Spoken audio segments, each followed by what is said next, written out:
ভাবতে কেমন জানি অদ্ভুত লাগে, একদিন আমরা কেউ থাকবো না। এমন অনেক মানুষ আজকে কবরে শুয়ে আছে যারা জীবনে নিঃশ্বাস নেওয়া অবস্থায় মরণের কথা হয়তো মনেই রাখে নাই।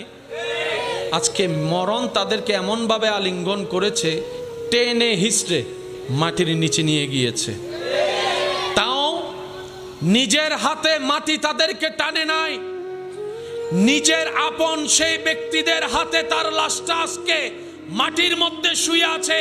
যে আত্মীয় আপনদের জন্য একটা সময় সে দিন রাত দেখে নাই, পরিশ্রমের উপর পরিশ্রম করেছে, ত্যাগের উপর ত্যাগ দিয়েছে, ডান হাত তুলে দেখাই বলেন ঠিক কিনা?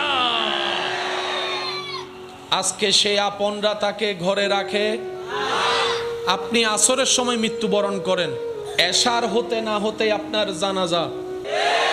আপনার মৃত্যুর সংবাদটা যদি সকাল 10টায় শোনা যায়, দেখবেন 12টার ভিতরে জানাজার টাইম উল্লেখ করা হয়ে গিয়েছে, হয়তো বাদে জোহর, না হয় বাদে আসর। সূর্য ডুবার আগেই আপনার লাশটা কবরে চলে যাবে।